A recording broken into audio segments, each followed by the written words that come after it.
Então entrei lá e fui estudar meteorologia, que eu achei mais de acordo com o meu perfil. E enquanto estudava meteorologia, uma das instrutoras, que até era americana, foi ao Rio e quando chegou para aterrissar em Congonhas, viu as cúpulas do observatório. Então ela chegou e perguntou, vocês sabem onde fica o observatório astronômico? Eu falei, existe isso aqui? Não sabia nem que existia. Aí um dia eu falei, vou procurar o observatório, né? Saí lá para o lado de Congonhas, de Jabaquara, quase ninguém sabia, né? Custou para alguém indicar alguma coisa, eu fui na direção, acabei chegando lá. Chegando lá, estava o porteiro, que disse que o diretor não estava, não podia entrar. Aí eu pedi o endereço do diretor, o diretor, ele deu, morava na Rua Augusta, eu fui direto lá falar com o diretor. Chamei, falei, olha, eu queria conhecer o observatório, porque eu sou interessado em astronomia e tudo, e fui lá e não podia entrar. Aí ele olhou para mim, o que o senhor está fazendo? Eu falei, eu estou fazendo serviço militar na escola e estou estudando meteorologia. Estudando meteorologia? Tem esse curso aqui? Eu falei, não, o curso é militar, né? Só pode...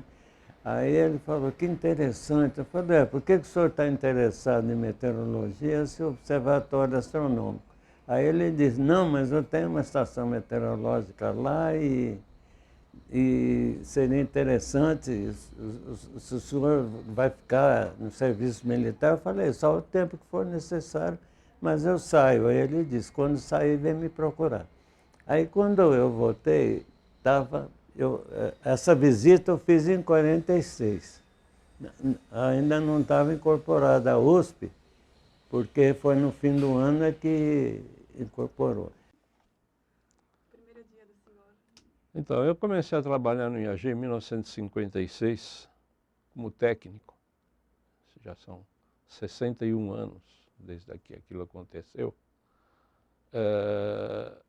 Calculista. O IAG tinha uma revista de previsão de frequências que deviam ser utilizadas em comunicações de rádio. E o técnico que fazia essa revista se demitiu e o diretor do IAG, o Abrão de Moraes, que era meu professor no curso de Física, perguntou se eu estaria interessado em vir trabalhar no IAG como técnico. Olha, teve uns antecedentes aí. Na realidade, eu estava no Instituto de Física, né? Eu diria que quando entrei na USP, né? Entrei na USP em 1960 e fui trabalhar no Instituto de Física com o professor César Lattes, né? Ele tinha um laboratório lá, um laboratório de emulsões nucleares, que estudava interações nucleares de alta energia com emulsões nucleares, né? Então trabalhei durante muito tempo lá, praticamente toda essa primeira década, né? Eu só vim para o IAG depois de 1970, né? Então eu trabalhei lá, né? Mas depois as coisas mudaram, muita coisa mudou na universidade. Então, foi uma época realmente de mudanças dentro da USP. E nessas mudanças, o IAG ficou jogado para as traças. O IAG foi preterido. Né? Muito pouca gente sabe dentro do IAG, né, que na reforma da universidade que aconteceu,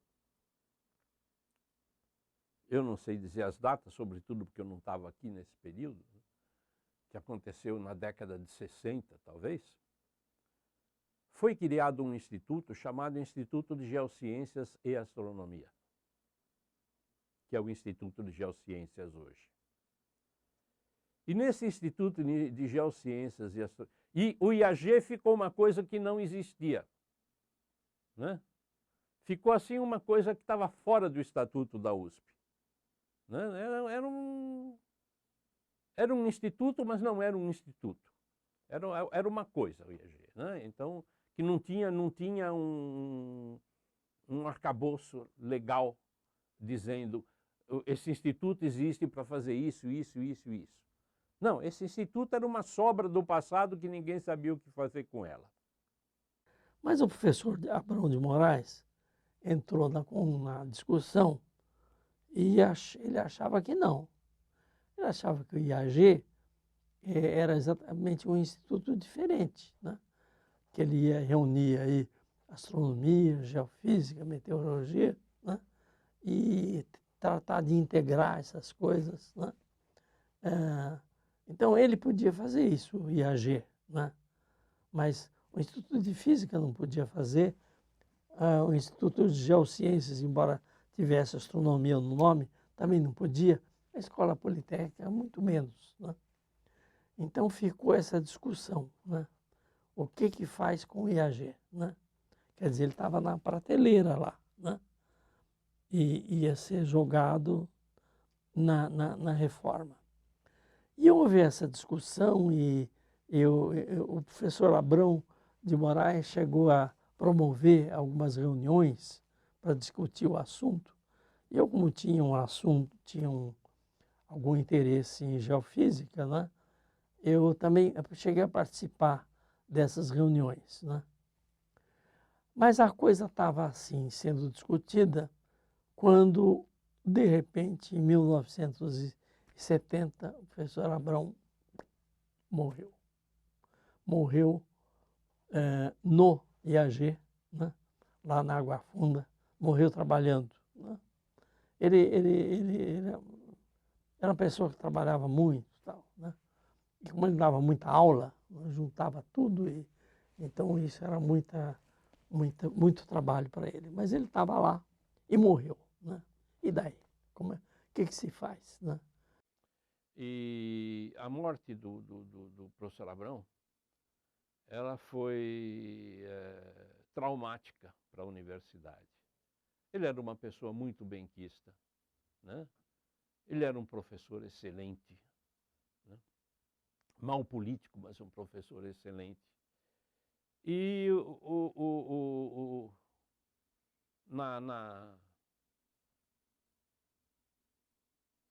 no enterro do professor Abrão, houve vários... Não, o reitor estava presente, né? O reitor era o professor Miguel Reale. E o professor Miguel Reale disse o seguinte, né, no discurso: eu vou realizar o seu sonho. Como o professor Abrão de Moraes tinha morrido, assumiu a direção do IAG 3 pessoas, que era o Paulo Benevides, que era do próprio IAG, o Jacada, que era que o IAG tinha mandado para o exterior para fazer o doutorado em mecânica celeste, e o outro era o Valdir Muniz Oliva, que era do Instituto de Matemática e Estatística. E tinha ainda um suplente, o Junqueira, Luiz Junqueira, que era suplente. E esse grupo tinha a finalidade de adaptar o IAG ao ensino. Então, tinha também a finalidade de montar os departamentos. Então, foi escolher quem ia cuidar desse assunto. E passou lá para astronomia, meteorologia ficou comigo, que só tinha eu para a parte da meteorologia, que tinha já curso superior, né? E aí foi instalados os departamentos, os 3 departamentos, isso em 72. E aí começou a parte de ensino. Então, aí os departamentos, digamos, em 1972, né, foram criados, né? E aí o que é que nós vamos fazer? Quer dizer, aí pensou o reitor e o conselho universitário. Bom, nós vamos ter que povoar isso daí, né? Ter que arranjar gente e colocar aí, né? Então aí alguns professores de outras unidades se interessaram pelo assunto. O Jacalha foi um deles, ele é professor da Escola Politécnica. E vamos arranjar. Vamos ver onde é que tem astrônomo, trazer os astrônomos. Onde é que tem geofísico, trazer os geofísicos. Onde é que tem meteorologista, trazer os meteorologistas. E realmente foi isso que foi feito, né? Algumas coisas com sucesso, outras com menos sucesso. Bom, a astronomia não era tanto problema, porque tinha, de volta já daquele doutorado, você já tinha o Silvio Ferraz, que na época não estava exatamente na USP, mas estava no ITA, né? Tinha o Paulo Benevides, né? Que tinha estado durante essa transformação aí, ele esteve no Brasil, né? E o Pacheco, né? Que também tinha feito um doutorado na França e estava disponível, né? Então, com esses três, né, foi possível começar as coisas, começar curso de pós-graduação, essas coisas, e formando os profissionais que vieram depois, né? Quando eu voltei para o IAG, quando eu voltei para o IAG, estava aqui o Paulo Benevides, né? Estava aqui o professor Pacheco, estava a professora Sueli, tinha o Said Codina, e tinham alguns estrangeiros, e havia um certo grupo, um certo número de jovens começando, né? Eu não vou citar o nome de nenhum, porque se eu citar, seguramente vai ficar faltando alguém e vai ficar bravo comigo depois, porque eu esqueci, né? Então, esse era o grupo inicial com que se formou, né? O curso os astrônomos achavam que àquela altura não valia a pena ter um curso de astronomia de graduação, porque não existia mercado e para formar as pessoas que iam trabalhar em astronomia, bastava outros cursos, como, por exemplo, o curso de física, né? Quer dizer, se a gente fizesse um curso de graduação, a gente ia fazer um curso que fosse mais fácil em física e matemática, né? Isso podia ser bom para os geofísicos ou para os meteorologistas, mas não para os astrônomos. Os astrônomos precisavam de maior conhecimento de física e matemática, né? Então, eles não quiseram saber, né? Aí cada departamento alguém cuidou e começou com oferecer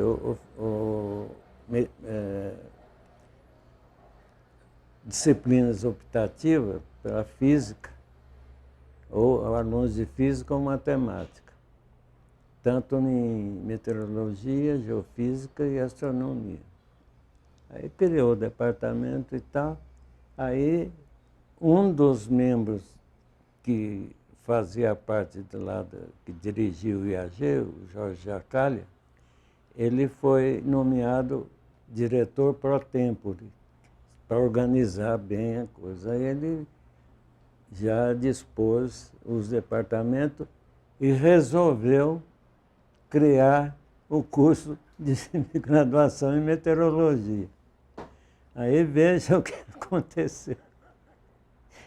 Ele já tinha contratado alguns meteorologistas americanos com doutorado nos Estados Unidos, algum americano e também alguns indianos, que vieram para o departamento de meteorologia e de astronomia, né, que ele contratou.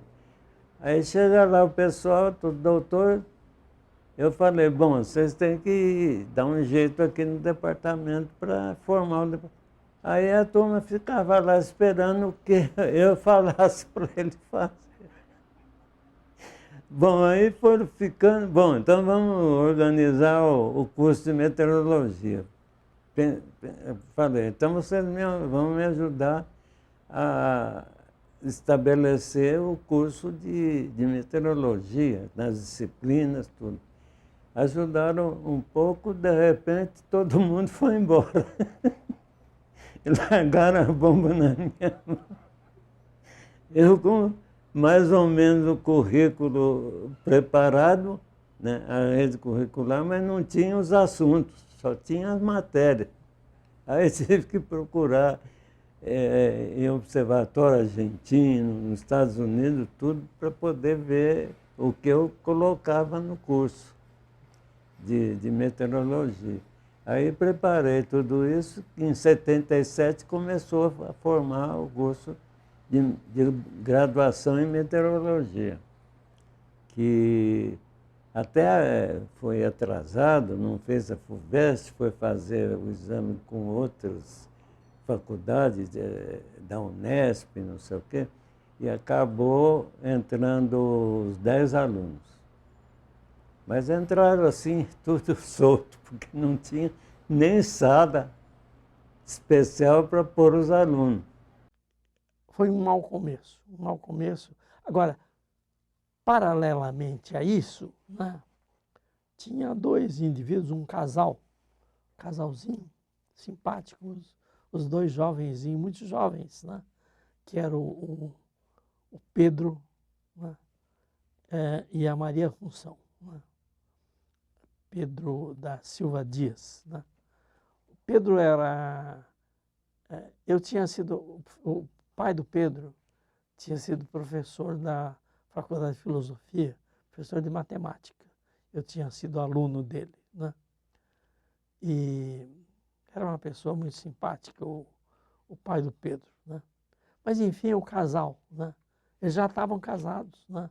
Mas eram muito jovens e tinham acabado de fazer o curso de matemática, né? Então, uma ideia que surgiu, vamos convencer esse casal aí a ir para os Estados Unidos e fazer um doutorado em meteorologia. Né? Eles já tinham algum interesse em meteorologia, então fazer um doutorado em meteorologia e depois a gente não vai ter imediatamente os doutores, vai ter que esperar, mas quando eles voltarem, certamente vai ser muito mais fácil montar o departamento. Né? Isso foi feito. Né? Eles foram mandados outros também. Né? E aí esse pessoal, quando voltou, veio reforçar o departamento de meteorologia. Mas até lá, eu penei para burro, porque eu comecei a contratar pessoas da física para ensinar. Por exemplo, como termodinâmica. Pegar uma pessoa da física que estudou termodinâmica geral para estudar a termodinâmica do ar úmido, que era, para meteorologia, precisava isso. E fui remendando até a volta do pessoal. Então foi criado o curso de graduação em meteorologia, antes da geofísica. A geofísica tinha melhores condições de professores e tal, mas não foi criado, porque houve oposição, principalmente dos geólogos. Né? E, bom, depois passou algum tempo, os cursos de pós-graduação não tiveram oposição. Então, os 3 cursos de pós-graduação em astronomia, geofísica, meteorologia foram implantados. Né? O IAG foi a primeira grande pós-graduação a se estruturar no Brasil. Né? Quer dizer, a do ITA e do Mackenzie foram anteriores, mas eram experiências muito limitadas, elas eram coisas pequenas, né? Não abrangiam todas as áreas da astronomia, não eram muito abertas, né? eram mais especializadas. A USP foi a primeira que teve condições, o IAG teve condições de montar uma pós-graduação que tinha uma certa diversidade. Essa diversidade era tão grande que a própria pós-graduação em geofísica começou dentro da pós-graduação em astronomia, tá certo? Depois ela se separou. Olha, isso aí foi interessante, porque, como eu disse para você no começo, nós tivemos muita oposição. Né? Então a gente estava vendo que qualquer hora aí era capaz de fechar o departamento de geofísica, né? Porque, sei lá, fechar ou ser absorvido por outro. E nós corremos esse risco no começo, né? Mas aos poucos a coisa foi indo. Foi indo, foi indo, foi indo. E até que nós tivemos, por exemplo, o primeiro mestrado quer dizer, a nossa pós-graduação conseguiu produzir o primeiro mestrado, né? E sabe quem foi? Foi a professora Márcia Ernesto. O orientador era eu, né? E então, daquele momento em diante, eu diria que o departamento está garantido, porque ele já tinha provado que era possível formar o pessoal que faltava, né? E esse pessoal que ia levar o departamento adiante em seguida, né? Quer dizer, essas dificuldades primeiras, iniciais, sei lá, foram grandes, mas a gente conseguiu vencer. A Márcia, quer dizer, a primeira pós-graduanda, né, pós-graduada, né, da geofísica foi importante também, né? Foi uma alegria também. Quer dizer, o progresso do departamento de geofísica foi muito importante, né? Quer dizer, quando cheguei aqui, cheguei aqui, nem foi aqui, foi ali, mas o departamento de geofísica era zero, não tinha nada, né? Então começou, né? E à medida que as coisas foram avançando e foram tomando forma, né? A gente, sei lá, deu certo. O meu contato com os alunos foi muito bom, bastante bom. Porque eu estou dizendo que os que passaram pelas minhas disciplinas, até hoje são considerados até amigos. Não é só, professor. Essa foi uma parte boa. Acho que o trato cotidiano com os colegas no IAG sempre foi muito, muito, muito agradável. Tá certo? A gente vê outras unidades da USP em que os caras só faltam ir trabalhar armados, né? No IAG tem as discussões, tem as desavenças, tem as divergências de opinião, né? Mas, de um modo geral, é um ambiente extremamente agradável para se viver. Sempre foi. Desde os tempos da Água Funda. Eu fiquei de 97 até, acho que 2013 para 14, aí eu não pude mais andar e não podia dirigir carro, aí eu parei. Mas fui ficando, porque em muitas instituições a pessoa aposenta, o pessoal da instituição não quer ver nem eles. Quando aparece lá, o que você está fazendo aqui? Vai embora. E lá me aceitaram e ainda insistiram que eu ficasse, né? Eu não sei pescar. O que eu vou fazer da minha vida se eu não fizer isso? Não, eu gosto do que eu faço, né?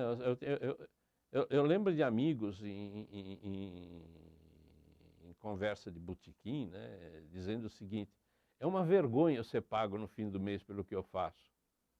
Eu só faço o que eu gosto. Por que estão me pagando para fazer isso?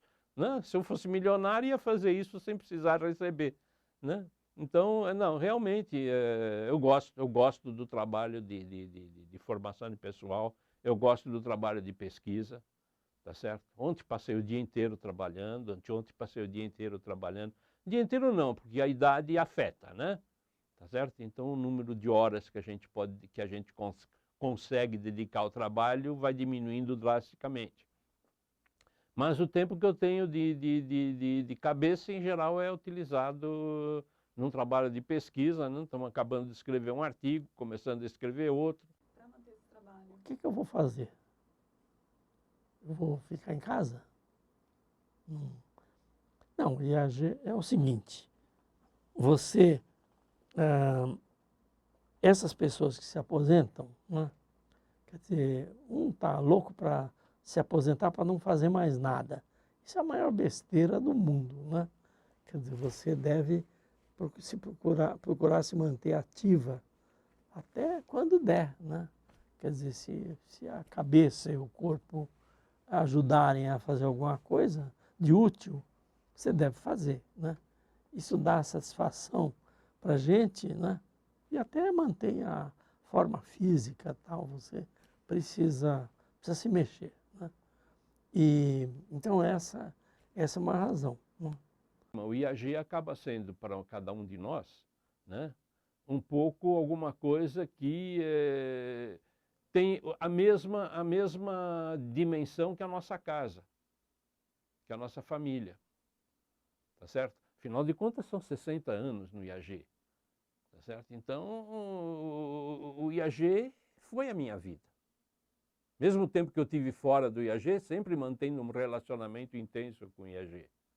Eu tive fora quando estava dando aula no Bandeirantes, eu tive fora quando estava no exterior, que eu não tinha vínculo com o IAG, eu tive fora quando eu estava no ITA, depois, mais recentemente, eu fiquei fora 2 anos quando eu fui diretor do Observatório Nacional, mas sempre mantendo um vínculo muito estreito com o IAG, né? Nunca perdi. Então o IAG aconteceu na minha vida de uma maneira que marcante, né? Então o IAG tem na minha vida assim, praticamente o mesmo peso que a minha família, né? Não porque eu tenha um dia decidido isso. As coisas foram acontecendo dessa maneira. Poderia ter sido outra instituição, não precisava ser o IAG, poderia ter sido outro lugar, tá certo? Mas o IAG criou um vínculo comigo muito, eu criei um vínculo com o IAG extremamente forte. Eu vou até pedir se eles não fazem um cantinho para mim aí, o dia que tiver que descer para o andar de baixo.